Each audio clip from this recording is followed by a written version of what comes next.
ठीक हो गया जी। बस थोड़ा-सा हम वेट करते हैं, तब तक हमारे बाकी स्टूडेंट्स हमें जॉइन कर लेंगे, तो फिर हम स्टार्ट करेंगे अपना लेक्चर।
अच्छा।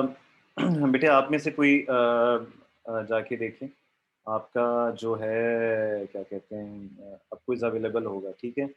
ये थोड़ा-सा शायद डेटा सेल की तरफ से कोई इश्यू आया हुआ है। आपका जब मेरे पास शीट्स भी आती थी रिज़ल्ट की, तो वो लिखा होता था उसमें 6B, लेकिन आप हैं 6C, तो ये थोड़ा-सा इश्यू आता है। इसको आप देख लें, लेकिन अब आपका 6B के कॉन्टेक्स्ट में आपका क्विज़ जो होगा वो विज़िबल होगा। ठीक है, तो आप जब होगा 2 बज के 20 मिनट होंगे, तो हम चले जाएँगे, आपका क्विज़ अटेम्प्ट करना शुरू कर देंगे। ठीक है जी। मीनव्हाइल हम अपने लेक्चर को कंटिन्यू करते हैं, तो 2:20 पर फिर आप चले जाना अपना क्विज़ देने अटेम्प्ट करने। अच्छा जी, तो यहाँ पर हम बात कर रहे थे वेंडर एक्सपीरियंस। तो वेंडर एक्सपीरियंस आपको मुख्तलिफ़ किस्म के टूल्स, डेटा शीट्स और आपकी जो मुख्तलिफ़ बेस्ट प्रैक्टिसेज़ होती हैं, वो आपके साथ शेयर करती हैं, ताकि आपका जो परफ़ॉर्मेंस का क्राइटेरिया है या परफ़ॉर्मेंस ऑफ अ सिस्टम आपने जो डिज़ाइन किया है, वो मज़ीद बेहतर हो। अच्छा, हमारे पास थर्ड एक टेक्नीक है जिससे हम परफ़ॉर्मेंस को एनहांस कर सकते हैं, that is prototyping. Prototyping is basically the modelling. जैसे आप कहते हैं ना प्रोटोटाइप है, मॉडल है, तो बेसिकली आप मॉडलिंग कर लेते हैं। इसको हम एक और नाम भी देते हैं, प्रूफ ऑफ कॉन्सेप्ट भी देते हैं, कि जी हमारा जो कॉन्सेप्ट है उसका ये काइंड ऑफ अ प्रूफ है।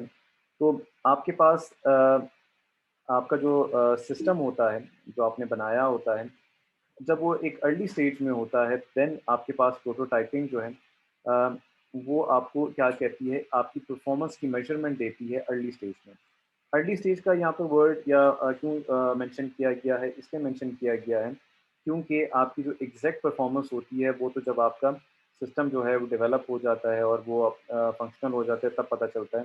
लेकिन ये आपके पास अर्ली स्टेज में आपको कुछ बता सकती है, प्लस अर्ली स्टेज में आपके तमाम सिनेरियोज भी टेस्ट नहीं हो सकते।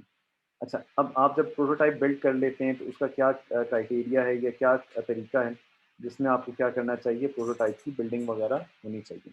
फॉर एग्ज़ाम्पल जब आप कंपोनेंट लें जो आपने करने होंगे अपने किसके लिए, प्रोटोटाइपिंग के लिए, तो वो हायर करें। हायर का मतलब है कि आपने वो कंपोनेंट्स खरीदने नहीं हैं। आपने वो कंपोनेंट्स खरीदने नहीं हैं, आप what you need simply do, आप उसको क्या कर लें, हायर कर लें, ठीक है? दूसरी चीज़, आप कभी भी अपने प्रोडक्शन एनवायरनमेंट में कभी भी टेस्टिंग ना करें या उस प्रोटोटाइप को ना इस्तेमाल करें, अगेन क्योंकि जब आपका अपना प्रोडक्शन एनवायरनमेंट होता है, तो वहाँ पर आपके पास यू नेवर नो कि आपके पास क्या मिसहैप हो जाए, जो आपकी एग्जिस्टिंग सर्विसेज हैं वो भी डाउन हो जाए। तो बेहतर यही होता है कि आप जो वेंडर प्रेमिसेस हैं, जो आपको आपका सप्लायर है, वहाँ पर जाके ये प्रोटोटाइपिंग को बिल्ड करें, प्रोटोटाइप को बिल्ड करें और वहीं पर जाके टेस्टिंग करें। और इससे एक आसान तरीका जो है, सबसे जो आसान और आजकल के दौर में मोस्ट इफेक्टिव है कि आप उसे वर्चुअल मशीन पे ले जाएँ, ठीक है? वर्चुअल मशीन का आपको पता है कि क्या मतलब होता है, या फिर आप उसको क्या कर दें, आप उसको क्लाउड पर ले जाएँ। तो वर्चुअल मशीन या क्लाउड जो होता है बेसिकली उसमें यही होता है कि you do not need to buy the real hardware, आपने उसका रेंट पे करना होता है, ये हमने पहले भी हम पढ़ चुके हैं।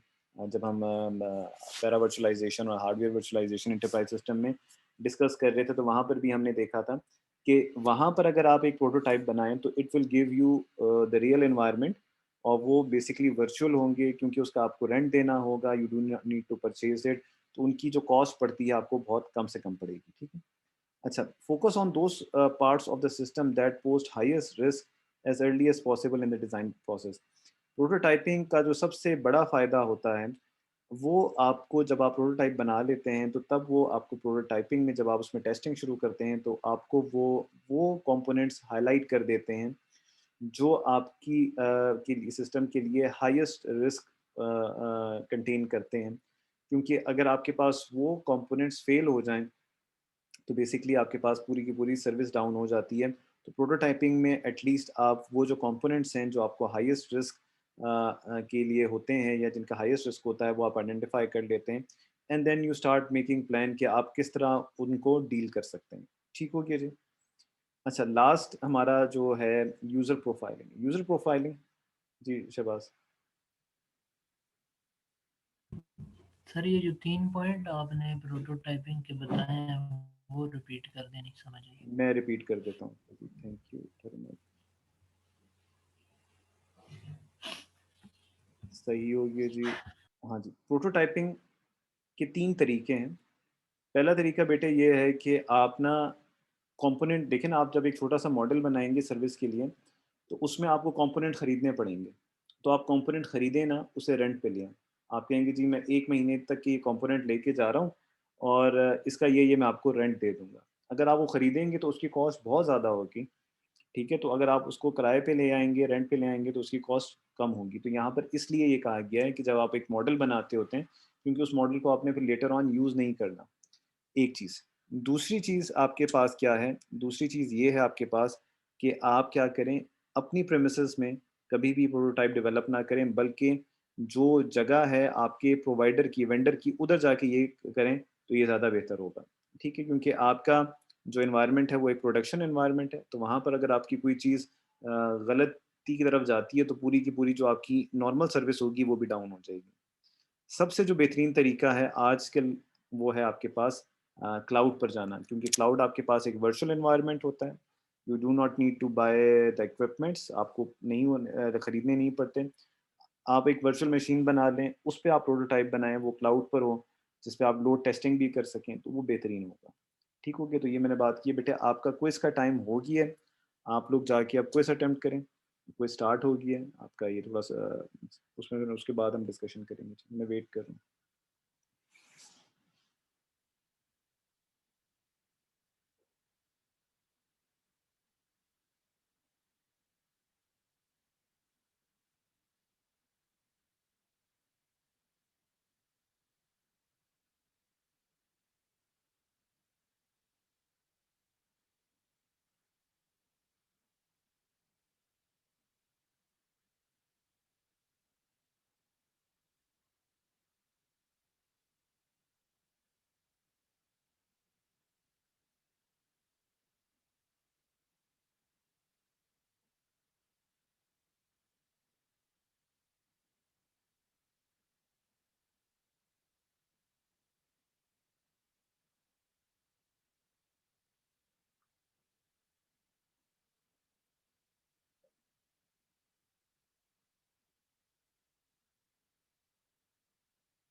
बेटे क्विज़ में किसी को अगर प्रॉब्लम आ रही है तो बेटे अभी बता देना, फिर बाद में आप अगर कहेंगे कि जी हमारे ये इश्यूज़ आ रहे थे, तो बेहतर नहीं होगा, अभी आप लोग इसको हैंडल कर लें।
Okay students, time is over now.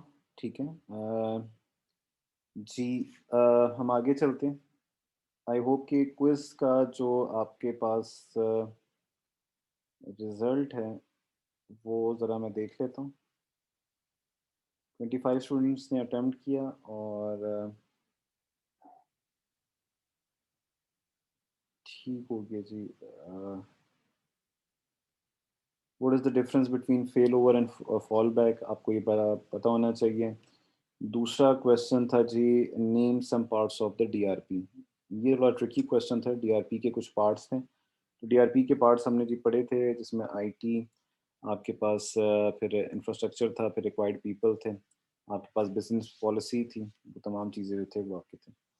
ठीक हो गया जी, आगे हम चलते हैं। प्रोटोटाइपिंग हो गई। अगला जो टॉपिक है वो काफ़ी इंपॉर्टेंट है और इंटरेस्टिंग है, थोड़ी सी कंप्यूटेशन भी आएगी। User profiling.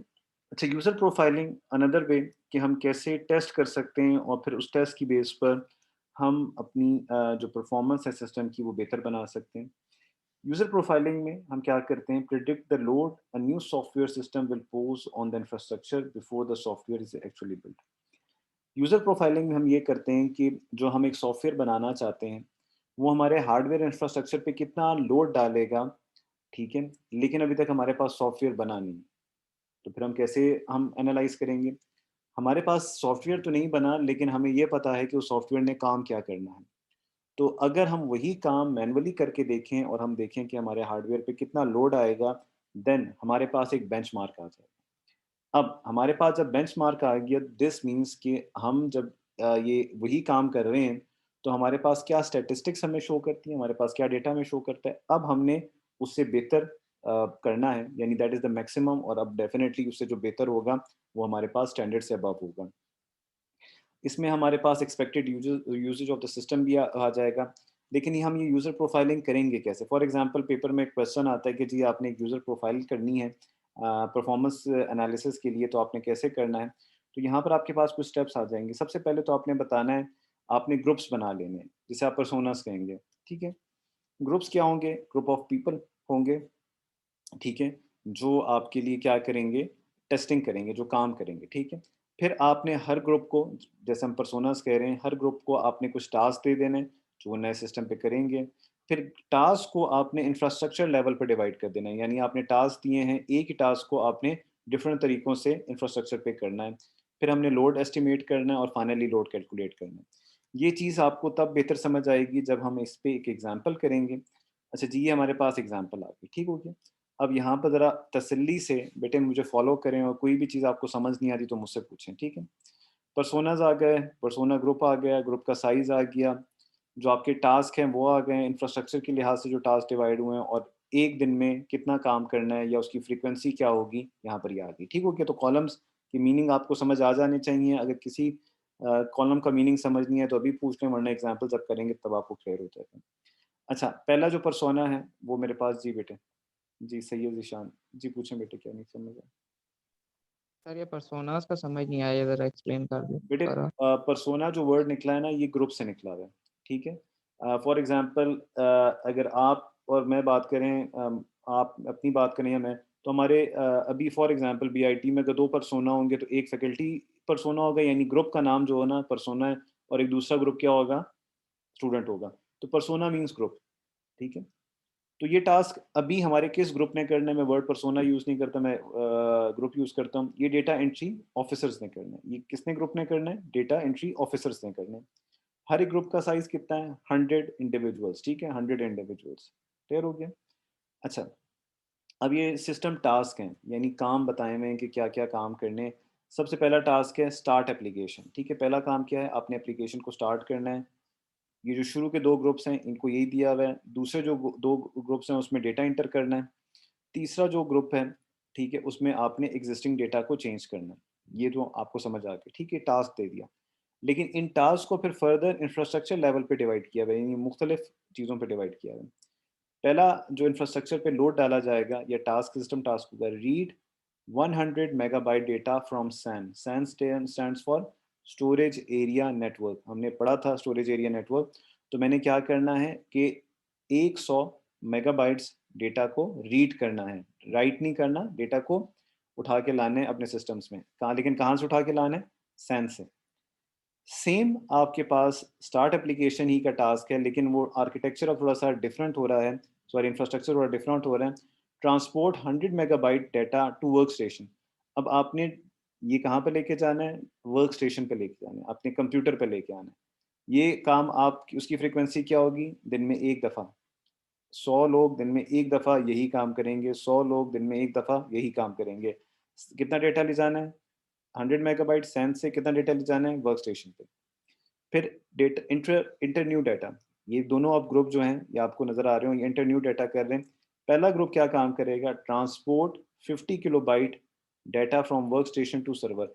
आपने ट्रांसपोर्ट करना है, वापस लेके जाना है कितना डेटा? 50 किलोबाइट वर्क स्टेशन से सर्वर पर। ये दिन में कितनी 1 घंटे में कितनी दफ़ा करना है आपने? 40 बार। 1 घंटे में कितनी दफ़ा करना है? 40 बार। और इसको आप 24 से मल्टीप्लाई कर देंगे पूरे दिन में। सिमिलरली दूसरा है store 50 kilobyte data to SAN. अब वही काम है लेकिन यहाँ पर इंफ्रास्ट्रक्चर चेंज हुआ। तो अगर हम इतना काम करें तो हमारे पास क्या आ रहा है? 40। ये भी आपने इसकी फ्रीक्वेंसी की है। फिर लास्ट ग्रुप जो है उसमें चेंज एग्जिस्टिंग डाटा है। Read 50 kilobyte data from SAN. आपने इतना डाटा अब सैन से रीड करना है। ये 10 टाइम्स करना है पर आवर। तो हमने काम डिवाइड किया, हमने ग्रुप्स को डिवाइड किया, उनमें हमने काम दिए, फिर हमने मुख्तलिफ इंफ्रास्ट्रक्चर पे किया। हमने ये भी डिफाइन किया कि ये दिन में कितनी दफ़ा करना है या 1 घंटे में कितनी दफ़ा करना है हो गया।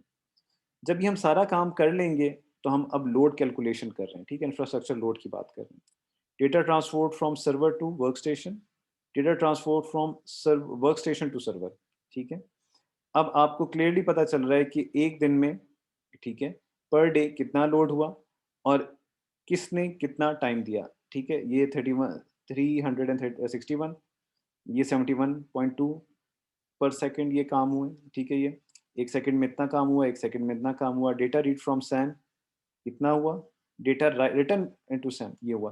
तो ये मुझे अब बता रहा है कि एक दिन में मेरा कितना डेटा ट्रांसपोर्ट हुआ और एक को कितना टाइम लगा पर सेकंड करने में। ठीक हो गया जी? तो यहाँ पर मैंने लोड कैलकुलेट कर दिया। अब जो हमने पहले बात की थी कि हम बेसिकली लोड प्रोफाइलिंग का मतलब ये होता है कि हम लोड कैलकुलेट कर लेते हैं कि हमारे सिस्टम पर कितना लोड आएगा, ठीक है? ताकि हम अपनी एक्सपेक्टेशंस को देख सकें, क्योंकि हमें ये तो पता है कि हमारे जो प्रोग्राम है उसने काम क्या करना है। तो अब यहाँ पर हमने काम खुद करके देख लिया, हमने प्रोफाइलिंग बना ली और हमें ये भी अंदाज़ा हो गया कि कितना काम है, उसमें क्या टाइम लगता है। तो हमारे पास एक बेंचमार्क डेटा आ गया। ठीक हो गया? तो दिस इज़ हाउ। अब हमारे पास जब एक बेंचमार्क आ गया और हमें ये भी पता चल गया कि हमारे इंफ्रास्ट्रक्चर पे कितना लोड आएगा, तो अब हम स्टैंडर्ड आ गया, अब हम परफॉर्मेंस को बड़ी आसानी से मेजर कर सकते हैं जी, इससे बेहतर परफॉर्मेंस होनी चाहिए, इससे कम नहीं होनी चाहिए। That is the minimum criteria. बेटे इसमें कोई क्वेश्चन हो तो पूछें।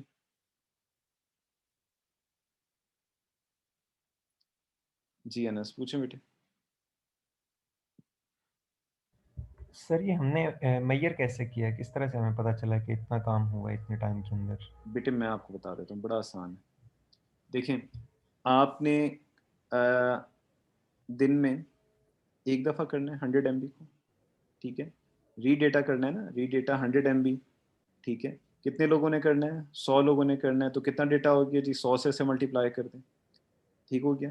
अब यहाँ पर देखें, अब आपका जो आ रहा है ना रीड डेटा फ्रॉम सैन, तो बेटे ये जो 10 ये सारा आ रहा है, ये इतना डेटा आप जब करेंगे एक दिन में, तो बेटे ये वही वैल्यू बन जाएगी। और वो 4 क्यों आ रहा है आप कहेंगे जी इसमें तो आपका 1 MB कितना होता है? 1024 के बराबर होता है। फिर आपने 1024 को 100 से मल्टीप्लाई करना है, फिर 1024 को फर्दर 100 से मल्टीप्लाई करना है, क्योंकि ये 100 लोगों ने किया। ठीक हो गया? अच्छा, अब ये चीज़ तो आप कैलकुलेट कर सकते हैं कि कितना आपने डेटा किया। हाँ, ये आप कैलकुलेट नहीं कर सकते कि आपने कितने पर सेकंड में किया। इसके लिए आपको मैं कह रहा हूँ जो बंदा सर्वर पे बैठा हुआ है वो तो कैलकुलेट कर सकेगा, लेकिन अभी हम यहाँ पर बैठ के कैलकुलेट नहीं कर सकते क्योंकि हमारे पास इंफ्रास्ट्रक्चर नहीं है। हाँ, लेकिन अगर ये मुझे पता हो कि ये एक जो है 1 सेकंड में इतना काम होता है, तो ये 100 लोग कितना काम करेंगे कितने सेकंड में, ये कैलकुलेट मैं कर सकता हूँ। ठीक है? अनस बेटे कुछ आई होप कि थोड़ा बहुत समझ आया आपको? जी सर, आया थोड़ा बहुत समझ। ठीक हो गया बेटे, थैंक यू। हैंड अपना लो कर लें बेटे। अच्छा, अब हमारे पास performance of a running system. अब हमने बात करनी है कि जी हमारे पास एक सिस्टम है जो रन हो रहा है, उसकी परफॉर्मेंस क्या होगी? ठीक हो गया? अब हमारे पास यहाँ पर आ जाता है मैनेजिंग बॉटलनेक्स, ठीक है? मैनेजिंग बॉटलनेक्स क्या चीज़ होती है? पहले तो हमें पता होना चाहिए जी बॉटलनेक क्या होती है? बॉटलनेक बेसिकली आपके पास थोड़ा-सा मैं आपको एक्सप्लेन कर दूँ, बॉटलनेक का कॉन्सेप्ट क्या होता है? बेटे आपके पास 2 अगर बॉटल्स हैं, ठीक है? एक बॉटल की जो नेक है, वो थोड़ी-सी लंबी है, तो अगर आप उससे कोई लिक्विड गिराएँगे या पानी निकालेंगे, तो बेटे वो टाइम ज़्यादा लेगा।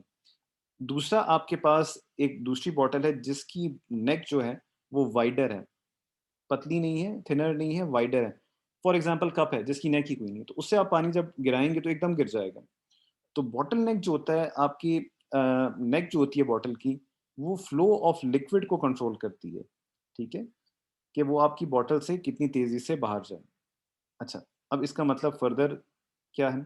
बॉटलनेक एक टर्म है जो हम यूजुअली यूज़ करते हैं, किस लिए यूज़ करते हैं? कि हम पता कर सकें कि एक सिस्टम में कहीं कोई प्रॉब्लम तो नहीं है। अब ज़रा मैं एक्सप्लेन करता हूँ। अब डेली लाइफ़ में अगर मैं एक एग्ज़ाम्पल दूँ, आपने अगर एक्सप्रेसवे जो इस्लामाबाद से रवात को कनेक्ट करती है एक्सप्रेसवे, ठीक है? इस पर जाएँ, तो अगर आप ट्रैवल करते होंगे और आप देखेंगे कि जी जैसे ही आप कराल चौक को क्रॉस करते हैं, गुलबर्ग को क्रॉस करते हैं, तो आगे एक छोटा-सा पुल आ जाता है। तो इस आपकी जो पीछे ट्रैफ़िक जितनी भी फ़ास्टर आती हो, लेकिन उस पुल के बाद आगे स्लो हो जाती है। तो बेटे उसने आपकी स्पीड को लिमिट कर दिया। स्पीड को क्या कर दिया? रोक दिया। ठीक है? परफ़ॉर्मेंस को अफ़ेक्ट किया। स्पीड को की बात कर रहा हूँ, मैं कह रहा हूँ परफ़ॉर्मेंस को अफ़ेक्ट किया। सिमिलरली आप जीटी रोड से अगर आप जाते हो किधर? जीटी रोड से आप जाते हो फ्रॉम रावलपिंडी टुवर्ड्स झेलम, तो बेटे आप रावलपिंडी से निकलते वक़्त आप जब स्वां के पुल के पास करेंगे, वहाँ पर भी बॉटलनेक है। वहाँ पर भी आपके पास पुल तंग होने की वजह से आपकी ट्रैफ़िक जितनी भी फ़ास्टर आती होगी, वहाँ पर आके जाके क्या हो जाएगी? स्लो हो जाएगी एंड यू विल आपकी जो परफ़ॉर्मेंस है वो क्या होगी? अफ़ेक्ट होगी। तो बॉटलनेक सिस्टम में वो पॉइंट्स होते हैं, जो आपकी परफ़ॉर्मेंस को क्या कर देते हैं? लिमिट कर देते हैं। लिमिट करने का मतलब है स्लो डाउन कर देते हैं। अब यहाँ पर आप देखें, the performance of a system is based on the performance of all it's component. तमाम कंपोनेंट्स की परफॉर्मेंस बेस बेस करते हैं। The inter operability of various components. Inter operability का मतलब है कि आपके पास एक कंपोनेंट दूसरी जगह पर इस्तेमाल हो सके। A component causing the system to reach some limit is referred as bottleneck of the system.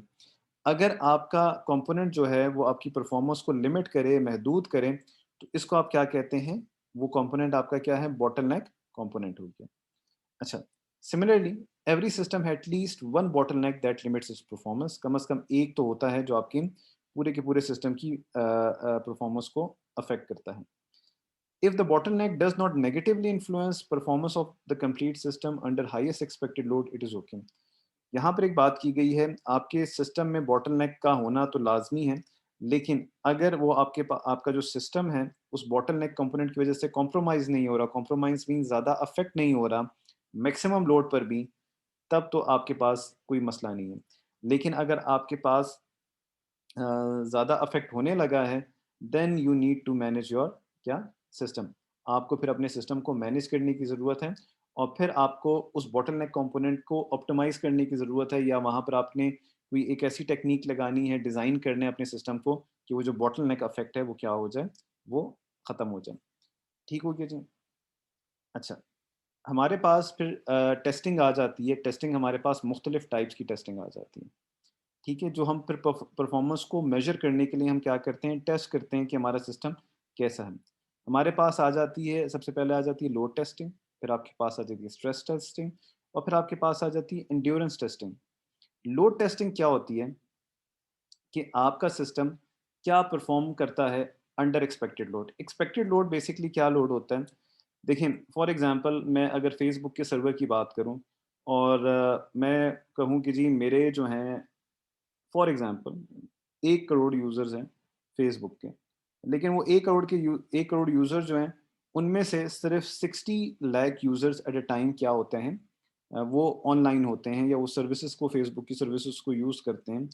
तो इसे मैं क्या कहूँगा लोड टेस्टिंग। यानी एट अ टाइम अगर 60 लाख यूज़र्स आ जाएँ, तो मेरा सिस्टम कैसे परफ़ॉर्म करेगा उस परफॉर्मेंस को मैं क्या कहूँगा, उस टेस्टिंग को मैं क्या करूँगा, लोड टेस्टिंग। स्ट्रेस टेस्टिंग क्या होती है? स्ट्रेस टेस्टिंग ये होगी कि अगर मेरे 1 करोड़ यूज़र हैं, वो सारे के सारे आ जाएँ, तब मेरे सिस्टम की परफॉर्मेंस क्या होगी? या वो उस फ़ेसबुक के सर्वर की परफॉर्मेंस क्या होगी? क्या वो क्रैश कर जाएगा? क्या उसमें डिले आने लगेगा? क्या वो अपनी सर्विसेज़ को सही प्रोवाइड नहीं करेगा? तो बेटे इसको हम क्या कहेंगे? Stress testing. मैं दोबारा बता दूँ, लोड टेस्टिंग में जब आपके पास एवरेज आपके पास लोड होता है, नंबर ऑफ यूज़र्स होते हैं, तो उसे आप क्या कहते हैं? वो डेटा को या सर्विस को इस्तेमाल करते होते हैं, उसे आप क्या कहते हैं?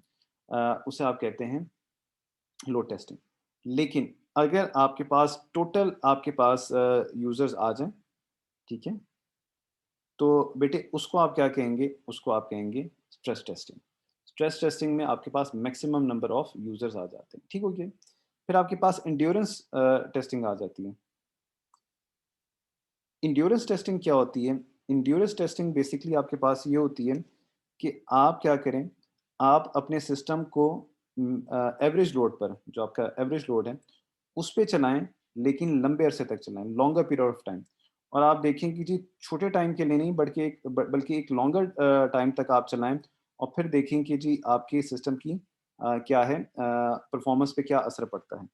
आई होप कि आपको बात समझ आ गई होगी। Load testing average, stress testing maximum, और फिर आपके पास जो है एंड्योरेंस टेस्टिंग वो होती है कि आपने एवरेज लोड पर एक लंबे अरसे तक टेस्टिंग की है, ताकि आपको पता चल जाए कि आपके सिस्टम का रिस्पॉन्स क्या होगा। ठीक हो गया जी, ये बात आपको समझ आ गई है। यहाँ पर हमारे पास टेस्टिंग ब्रेक पॉइंट आ जाता है। ठीक है, ये टेस्टिंग ब्रेक पॉइंट जो है, ये हमारे पास ये लास्ट टॉपिक है। फिर उसके बाद फिर होपफुली नेक्स्ट वीक जब मिलेंगे तब हम फिर आगे चलेंगे। अच्छा, टेस्टिंग ब्रेक पॉइंट क्या होता है? आप क्या करें, आपके पास बेसिकली जो सिस्टम है, उसमें आप अपने सिस्टम पर लोड डालना शुरू कर दें। अब जब आप लोड डालना शुरू करेंगे तो यू विल स्टार्ट। अच्छा, ये जो है ये बेसिकली परफॉर्मेंस टेस्टिंग में हम ब्रेक पॉइंट को फाइंड आउट कर रहे हैं। इसमें हम रियल यूज़र्स नहीं होते, हम वर्चुअल यूज़र्स बनाते हैं, क्योंकि हम ये सिमुलेशन कर रहे हैं। हम अपने सिस्टम पर डमी यूज़र्स डाल रहे हैं जो सही लोड लेते हैं, यानी वो कितना डेटा लेंगे एवरेज, वो कितना डेटा डालेंगे सिस्टम पर। तो हम वर्चुअल यूज़र्स का हम स्मॉल नंबर से स्टार्ट करते हैं। अगर आप इस ग्राफ को देखें तो ये आपका रिस्पॉन्स टाइम है, और यहाँ पर आपके पास नंबर ऑफ सिमुलेटेड यूज़र्स हैं। तो हम छोटे नंबर ऑफ से ये स्टार्ट करेंगे, और हम फिर increase the number over the period of time. और जैसे हमारे पास टाइम बढ़ता जाएगा, हम नंबर ऑफ यूज़र्स को क्या करते जाएँगे, बढ़ाते जाएँगे। हम वो पॉइंट देखना चाहते हैं कि जिस पॉइंट पर आपका जो परफॉर्मेंस है, रिस्पॉन्स टाइम है, वो ब्रेक कर जाए। यानी अब यहाँ पर तो आपको रिस्पॉन्स जल्दी मिल रहा था, कम यूज़र्स थे। यहाँ पर आपका रिस्पॉन्स कम होता गया, ज़्यादा टाइम लेने लगा सिस्टम आपको रिस्पॉन्स टाइम देने के लिए। और एक टाइम आया जहाँ पर आपके पास नंबर ऑफ यूज़र जैसे बढ़े, वहाँ पर फिर आपके पास बहुत डिले के बाद आपको रिस्पॉन्स मिलने लगा। यानी जो आप सर्विस हासिल कर रहे थे, उसमें बहुत डिले आने लगा, यानी रिस्पॉन्स टाइम आपका कम हो गया। So this thing is called, जहाँ से आपके पास ज़्यादा टाइम आना शुरू हो जाए, this thing is called break point. अगर यहाँ पर आप देखिए नंबर ऑफ यूज़र्स बढ़ रहे हैं, तो उसके मुताबिक रिस्पॉन्स टाइम भी बन रहा है। तो ये एक लीनियर है, या ये एक प्रोपोर्शनल है। ऐसे हम वर्ड यूज़ करते हैं प्रोपोर्शनल, यानी जितने यूज़र्स बढ़ रहे हैं उतना डिले आ रहा है। लेकिन अब यहाँ पर यूज़र्स कम बढ़ रहे हैं, लेकिन आपके पास रिस्पॉन्स टाइम यानी सर्विस का रिस्पॉन्स टाइम कम आ रहा है, ज़्यादा आ रहा है। सो दिस मीन्स कि ये वो ब्रेक पॉइंट है जहाँ पर आपके पास फिर वैसे प्रोपोर्शनल इफेक्ट नहीं होगा। तो बेटे यहाँ पर हम अपने आज के लेक्चर को ख़त्म करते हैं। आज का लेक्चर एक हमें इंफ्रास्ट्रक्चर के बारे में हमें कुछ नई चीज़ें पता चली। हम जो एक हार्डवेयर इंफ्रास्ट्रक्चर की बात करते हैं, और उस हार्डवेयर इंफ्रास्ट्रक्चर में हम परफॉर्मेंस यानी एक नॉन फंक्शनल एट्रीब्यूट की बात करते हैं, वो क्या है। तो आज के लेक्चर में सबसे तो पहले हमने देखा परफॉर्मेंस होती क्या है, यूज़र की नज़र में परफॉर्मेंस क्या होती है, जिसे हम परसीव परफॉर्मेंस कहते हैं। फिर हमने यहाँ पर और कुछ चीज़ों को एक्सप्लोर किया। जैसे हमने देखा कि जी हम परफॉर्मेंस को कैसे इन्हांस कर सकते हैं। हमारे पास प्रोटोटाइपिंग है, वेंडर एक्सपीरियंस है, बेंचमार्किंग है, यूज़र प्रोफाइलिंग है। यूज़र प्रोफाइलिंग को हमने डिटेल में देखा, और यूज़र प्रोफाइलिंग में हमने ये देखा कि कैसे हम लोग अपना जो है वो लोड, एक्सपेक्टेड लोड जो होता है, वो हम काउंट करते हैं, और फिर हमारे पास जब वो एक्सपेक्टेड लोड आ जाता है, तो फिर हमें बड़ा ही क्लियर हो जाता है कि जी हमारे इंफ्रास्ट्रक्चर पे इस किस्म के सॉफ्टवेयर के आने पर कितना लोड पड़ेगा, और क्या हमारा इंफ्रास्ट्रक्चर उस लोड को बर्दाश्त कर भी सकता है या नहीं कर सकता, और अगर कर सकता है तो उसकी परफॉर्मेंस पे क्या इफेक्ट पड़ेगा। ठीक हो गया। फिर हमने आज देखा आखिर में कि हमारे पास मुख्तलिफ़ किस्म की टेस्टिंग है। हमने लोड टेस्टिंग को देखा, जहाँ पर हम एवरेज लोड अपने सिस्टम पर डाल के चेक करते हैं और सर्विस का रिस्पॉन्स देखते हैं। हमने जो है उसमें फिर हमने एंड्योरेंस टेस्ट देखा। एंड्योरेंस टेस्ट भी हमारे पास क्या होता है, बेसिकली एंड्योरेंस टेस्ट में हम एवरेज लोड डालते हैं लेकिन लॉन्गर पीरियड के लिए डालते हैं। स्ट्रेस टेस्टिंग में हम बेसिकली मैक्सिमम लोड डाल के चेक करते हैं। और फाइनली हमने आज के लेक्चर के एंड में ये देखा कि हमारे पास ब्रेक पॉइंट वो पॉइंट होता है जहाँ पर हमारे पास नंबर ऑफ़ यूज़र्स के बढ़ने से हमारे पास रिस्पॉन्स जो है उसमें एक्सपोनेंशियली एक बहुत बड़ा डिले आने लगता है। सो उस पॉइंट को हम क्या कहते हैं, ब्रेक पॉइंट। और आज का लेक्चर बेटे हम यहाँ पर ख़त्म करते हैं। आपके माइंड में कोई क्वेश्चन हो तो ज़रूर पूछें। हमने जब अटेंडेंस लगाई थी तो हमारे स्टूडेंट्स की स्ट्रेंथ थी 39 और अब हो गई है 32। तो बेटे मैं कोशिश करूँगा कि मैं एंड में भी अटेंडेंस लिया करूँ। जी काशिफ। सर ये यूज़र प्रोफाइलिंग का बता दीजिए थोड़ा। यूज़र प्रोफाइलिंग में बेटे हम पता क्या करते हैं, देखो मैंने अपने जो है ना अपने इंफ्रास्ट्रक्चर पे एक सर्विस डाल दी है। अब उस सर्विस का मेरे इंफ्रास्ट्रक्चर पे क्या असर पड़ेगा, ठीक है? वो मैं कैसे फाइंड आउट कर सकता हूँ? वो मैं इस तरह फाइंड आउट कर सकता हूँ कि जो सर्विस है उसने जो काम करना है, उस काम को मैं मैन्युअली करके देख लूँ कि उस काम के होने से मेरे सिस्टम पर कितना लोड पड़ेगा। और जब मेरे पास वो सारा डेटा आ जाएगा, मेरे पास आ जाएगा कि कितने जी डेटा ट्रांसफ़र करूँगा तो क्या होगा, कितने सेकंड में रिस्पॉन्स आएगा। जब ये आ जाएगा तो फिर मैं एनालाइज़ कर सकूँगा क्या मेरा इंफ्रास्ट्रक्चर जो है, करंट इंफ्रास्ट्रक्चर उसको बर्दाश्त कर सकता है या नहीं कर सकता। अगर बर्दाश्त कर सकता है तो फिर ठीक है, ठीक है। और अगर नहीं कर सकता फिर मुझे अपने इंफ्रास्ट्रक्चर को मज़ीद बेहतर बनाना चाहिए। ठीक हो गया? तो यूज़र प्रोफाइलिंग ये होती है और यही परफ़ॉर्मेंस है। परफ़ॉर्मेंस का मतलब ही यही है कि जो हम उसे टास्क दें, वो उसको करें। ठीक हो गया बेटे? काशिफ आई होप कि कोई और क्वेश्चन नहीं है। No sir, thank you sir. Thank you जी। अल्लाह हाफ़िज़ जी। अल्लाह हाफ़िज़।